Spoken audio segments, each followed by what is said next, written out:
تعالى في القرآن الكريم أعوذ بالله من الشيطان الرجيم يا أيها الذين آمنوا اتقوا الله حق تقاته ولا تموتن إلا وأنتم مسلمون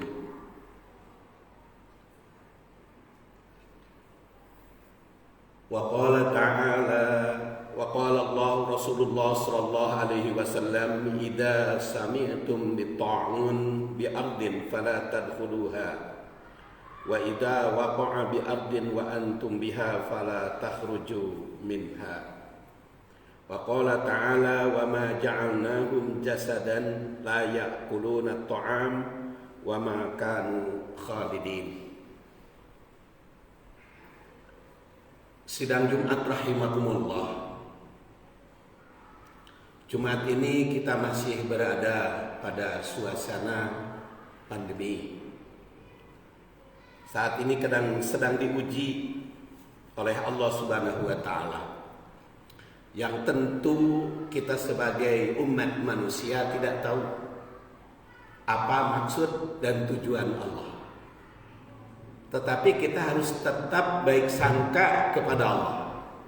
Kita tidak boleh buruk sangka kepada Allah.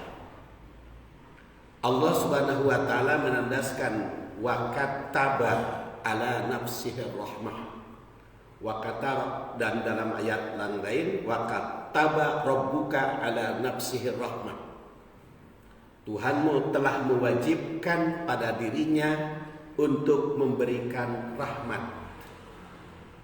Jadi Allah Subhanahu wa taala itu tidak akan menyiksa manusia tanpa sebab.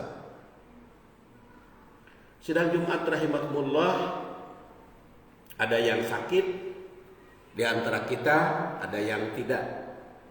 Ada yang kebal badannya, imunnya kuat sehingga tidak terkena, ada juga yang tidak kuat. Dan itu tidak pilih bulu, apakah yang taat atau maksiat. Oleh karena itu judul kita hari ini bagaimana menaati Rasul ketika pandemi. Yang pertama tadi ditandaskan di dalam hadis, idza sami'tum bit-ta'un bi ardin fala tadkhuluha wa idza waqa'a bi ardin wa antum biha fala takhruju minha. Ini yang harus kita taati. Apabila kalian mendengar ta'un di suatu tempat, fala tadkhuluha, jangan masuk ke tempat yang dilanda pandemi, dilanda ta'un itu. Wa idza waqa'a bi ardin, apabila kamu berada di suatu tempat wa antum biha, dan ternyata di tempat yang kalian diami itu ada ta'un, fala takhruju minha, maka janganlah kamu keluar dari situ. Hadis ini jelas mengajarkan, pertama, kita harus tetap menghindari ta'un atau virus. Maka jangan dekat dengan yang dicurigai, karena di situ fala tadkhuluha. Dan jika terkena, jangan mendekati yang lain, karena dalam hadis itu fala takhruju minha. Saya mengalami kena COVID-19 ini 2 kali. Yang pertama kali saya terkena sebelum divaksin, yaitu sekitar 1 bulan pulang dari Palestina. Dan kena yang kedua adalah bulan Juli kemarin, setelah divaksin 2 kali. Apa bedanya? Ada perbedaan. Sebelum divaksin lebih repot, lebih payah. Setelah divaksin ada perbedaannya. Cuman ketika setelah divaksin, ibu saya meninggal. Saya tidak bisa berkunjung karena sedang parahnya. Dan saya ingat di dalam hadis itu, fala takhruju minha, kalian jangan keluar maka berada di rumah sambil menangis karena ibu wafat tidak bisa saya kunjungi. Kemudian yang kedua, kalaupun kita bertemu tidak bisa bersalaman, tidak boleh bersalaman. Kita bukan takut oleh corona, tapi harus kita waspadai. Bagi Anda yang belum merasakan, mungkin tidak tahu bagaimana rasanya terpapar corona tersebut. Bagi saya yang sudah merasakan, maka mewaspadai seluruh kaum muslimin jangan sampai terkena. Maka apabila bertemu dengan teman, dengan sahabat kita, memang Rasulullah mengajarkan tasafahu, bersalamanlah. Tetapi Rasul sendiri apabila mencurigai atau akan bertemu dengan yang berpenyakit seperti yang dialami pada saat itu, yaitu Bani Sakif yang sengaja berkunjung ke Madinah ke Rasulullah SAW mau bertemu, mau berbaiat, tetapi karena di antara Bani Sakif itu ada yang terkena virus, maka kata Asy'ari, Rasulullah SAW mengutus ke Bani Sakif tersebut. Maka beliau bersabda, inna qad baya'naka farji'. Baiatmu sudah saya terima dan jangan sampai datang kepada kami, segeralah pulang. Sidang Jumat rahimakumullah, Rasul biasanya membaiat umat dengan berjabat tangan. Hadis ini menunjukkan bahwa beliau tidak menjabatnya dan memerintah segera pulang. Jangan berada di tempat yang mendekati Rasul. Jadi seorang Rasul saja tidak kebal badannya. Seorang Rasul saja menjaga kesehatannya. Ini makanya teguran seperti yang saya katakan bagi saya. Karena saya manusia biasa, masih bergaul, masih mengisi pengajian ke berbagai tempat. Maka Covid pun merajalela tanpa pilih bulu. Karena ayatnya sudah jelas, wa ma ja'alnahum jasadan la ya'kuluna at-ta'am wa ma kanu khalidin. Kami tidak menjadikan mereka sebagai jasad yang tidak membutuhkan makan, tidak membutuhkan minum, dan tidak kebal. Jadi baik Rasul, ulama, rakyat jelata, pejabat maupun rakyat, apabila terkena akan kena juga. Maka Rasul pun menjaga. Jadi kalau sering dibahas bagaimana kesehatan Rasul, beliau jarang sakit karena benar-benar beliau menjaga kesehatan. Seperti kepada Bani Sakif tidak bersalaman karena dicurigai akan menularkan penyakit. Maka beliau menolaknya dan menyuruh Bani Sakif itu untuk segera kembali ke tempat masing-masing. Kemudian yang ketiga, kita juga sedang sholat, ada jarak. Walaupun ada penceramah di YouTube, katanya tidak boleh dirubah sholat itu safnya. Tapi kita harus ingat hadis yang mengatakan sallu kama ra'aitumuni usolli. Salatlah kalian seperti kalian melihat aku salat. Di situ seperti kalian melihat aku, bukan seperti aku salat, tapi seperti sahabat melihat aku. Maka sahabat melihat Rasul itu berbeda-beda, tergantung situasi dan kondisinya. Maka sidang Jumat rahimakumullah, kalau dilanda penyakit atau dilanda taun atau dilanda pandemi yang kita tidak tahu mana yang sakit, mana yang sehat. Kadang-kadang kelihatannya sehat, tapi fisiknya sakit. Pertemuan yang kedua, karena pada saat itu menantu saya yang dokter terpapar, tertular dari pasiennya.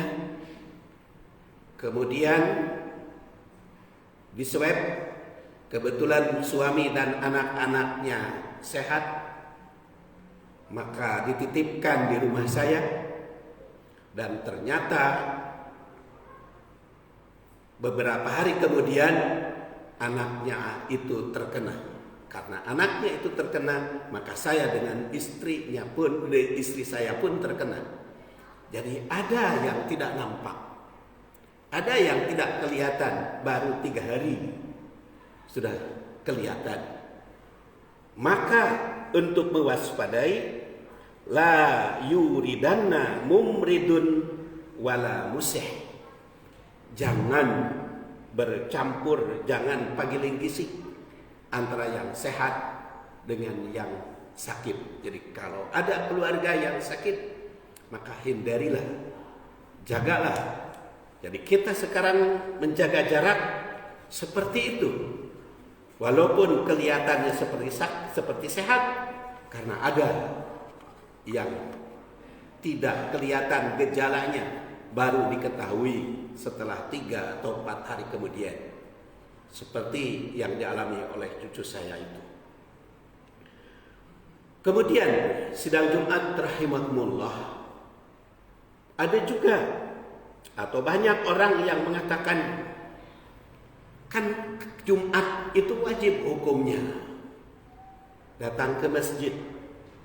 Sedangkan kalau 3 hari datang ke masjid tidak melaksanakan sholat Jumat, akan ditutup hatinya. Memang betul itu hadis riwayat At-Tirmidzi, man tarakal jum'ata salasa marrat tahawunan biha taba'allahu ala qalbihi. Barang siapa yang meninggalkan sholat Jumat 3 kali tahawunan, karena menyepelekan, taba'allahu ala qalbihi, maka Allah akan menutup hatinya, mengunci hatinya. Hadis ini dengan jelas menggunakan kalimat tahawunan apabila menyepelekan, apabila tidak ada sebab, apabila tidak ada virus, apabila tidak mencurigakan. Sedangkan apabila ada yang menimbulkan atau mencurigakan penyakit, ingatlah Ibnu Abbas yang wafat tahun 68 Hijriah. Beliau langsung berpesan kepada muadzin, katakanlah olehmu setelah asyhadu an la ilaha illallah, asyhadu anna Muhammadur Rasulullah, sallu fi buyutikum. Pada saat itu Jumat, salat Jumat. Katakan olehmu, salatlah di rumah masing-masing. Ada sahabat yang menegur, kenapa berani kalian mengubah atau kamu mengubah adan tersebut?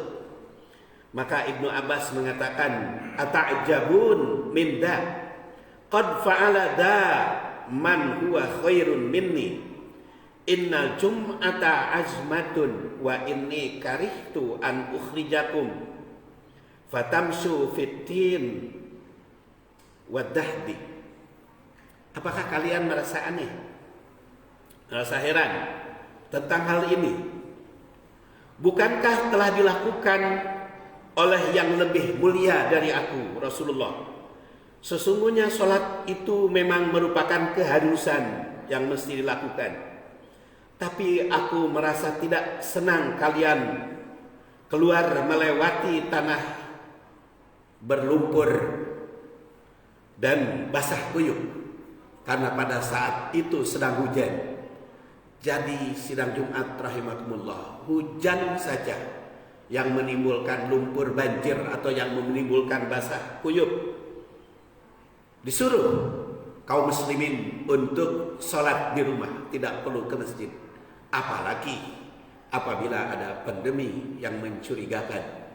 Jadi kalau beberapa hari kita tidak bisa atau beberapa saat tidak bisa melaksanakan Jumat, bukan karena tahunan, tapi karena menaati Rasul sallallahu alaihi wasallam yang disampaikan oleh Ibnu Abbas.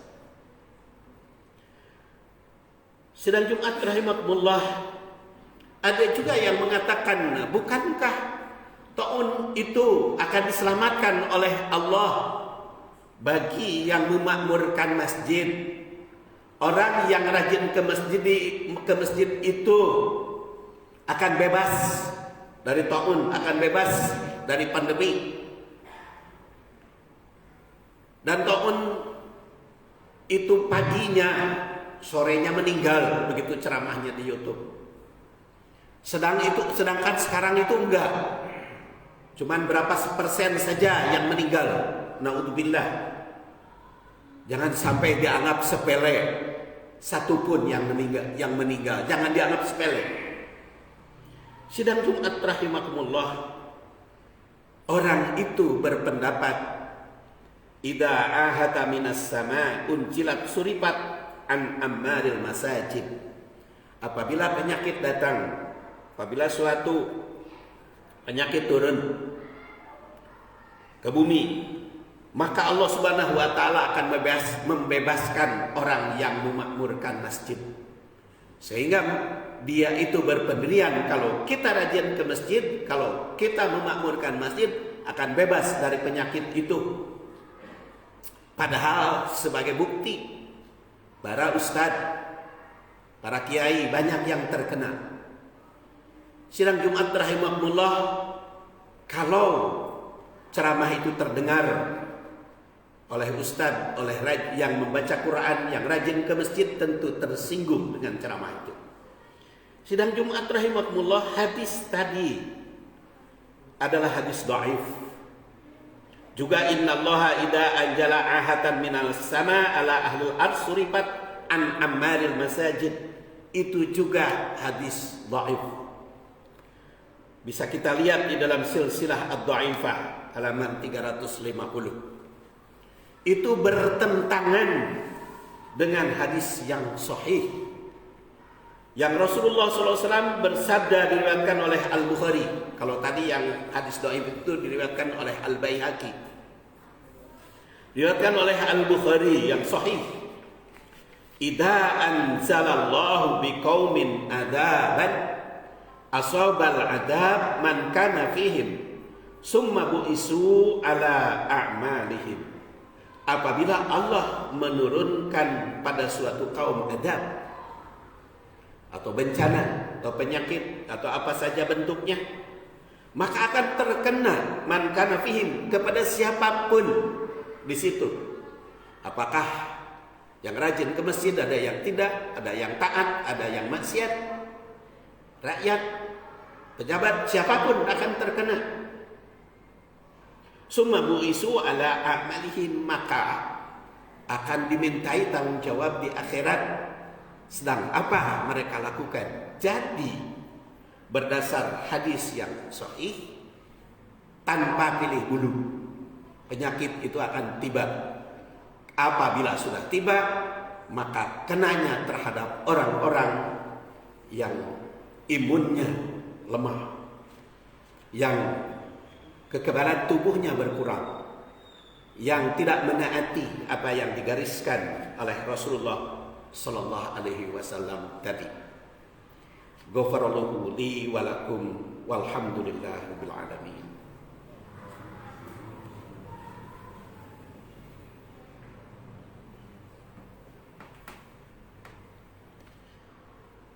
Alhamdulillahi wa kafa, wassalatu wassalamu ala nabil mustafa wa ala ahli sidqi wal wafa. Ashhadu an la ilaha illallah wahdahu la syarika lah, wa ashhadu anna muhammadan abduhu wa rasuluh. Ibadallah, usikum wa iyaya bitaqwallah, faqad fazal muttaqun. Qala ta'ala fil Qur'anil Karim, a'udzu billahi minasy syaithanir rajim. يا أيها الذين آمنوا اتقوا الله حق تقاته ولا تموتن إلا وأنتم مسلمون وما جعلناهم جسدا لا يأكلون الطعام وما كانوا خالدين. Sidang Jumat rahimakumullah. Oleh karena itu kita senantiasa bertanya kepada ahlinya. Kalau dalam bidang kesehatan, kepada ahli kesehatan. Ahli kesehatan itu terdiri dari lulusan fakultas kedokteran, fakultas farmasi, fakultas keperawatan. Itulah yang jadi sumber kita bertanya. Fas'alu ala dzikri in kuntum la ta'lamun. Ke ustaz, ke kiai itu adalah menjaga iman. Menjaga iman dan imun, itulah yang harus kita lakukan. Kalau membasuh tangan itu bukan hanya takut corona, tapi itu perintah Rasul. Rasul sallallahu alaihi wasallam menandaskan, idza tawaddo'a ahadukum falyaj'al fi amsihi summa liyansur wa mastajmara falyutir wa idza staiqada ahadukum min naumihi falyaksil yadahu qabla ayyudkhilha fi wudu'ihi. Apabila bangun dari tidur, tandaskan oleh Rasulullah, cuci tangan dulu sebelum mencelupkan tangan ke tempat air. Kemudian juga ditandaskan falyastatir, mengeluarkan udara dari hidung. Itu adalah perintah Rasul. Kemudian vaksinasi pun diperintah oleh Rasul. Tadawau fa innallaha azza wa jal lam yadha da'an illa wada'a lahu dawa'an ghairu da'in wahid, yaitu al-haram. Segeralah kalian berobat, karena Allah menurunkan obat, menurunkan penyakit pasti ada obat. Jadi kalau sekarang belum ditemukan obatnya, bukan tidak ada obat, tapi manusianya masih lemah, masih diteruskan penelitian. Dan Rasul SAW juga bersabda, tadawau fa innallaha lam yunzil da'an illa anjalallahu shifa alimahu man alimahu wa jahilahu man jahilahu. Berobatlah kalian. Allah tidak menurunkan penyakit kecuali ada obat. Tapi di antara manusia ada yang tahu, maka dia dengan pengetahuannya. Ada yang bodoh yang tidak tahu, maka dengan kebodohannya. Maka kita yang bukan ahli tanyakan kepada ahlinya. Jangan sombong, jangan seperti orang pandai padahal bukan ahli. Kemudian jaga jarak terus ditandaskan oleh Rasulullah SAW, wafir minal majdum kama tafirru minal asad. Maka hendaklah kamu berlari memisahkan diri dari yang penyakit seperti kamu berpisah dari singa. Kewaspadaan sedang Jumat rahimakumullah. Mudah-mudahan khutbah ini saya akan uraikan lebih jelas, lebih rinci di dalam pengajian Ahad kelima, kalau ada kesempatan nanti. Mari kita berdoa kepada Allah Subhanahu wa taala. Allahumma salli wa sallim wa barik ala Muhammadin wa ala alihi wa sahbihi ajma'in. Allahumma inna nas'aluka imanan kamila wa ilman nafi'a wa sihatan fil jasad war ruh bi rahmatika ya arhamar rahimin. Allahumma ighfir lana wa liwalidina wa lil mu'minina yawma yaqumul hisab. Rabbana hab lana min azwajina wa dhurriyyatina qurrata a'yun waj'alna lil muttaqina imama. Allahumma ij'alha rahmatan wa la taj'alha lana adzaban bi rahmatika ya arhamar rahimin. Rabbana atina fid dunya hasanah wa fil akhirati hasanatan wa qina adzabannar. Subhana rabbika rabbil izzati amma yasifun wa salamun alal mursalin walhamdulillahi bil alamin. Aqimis shalah.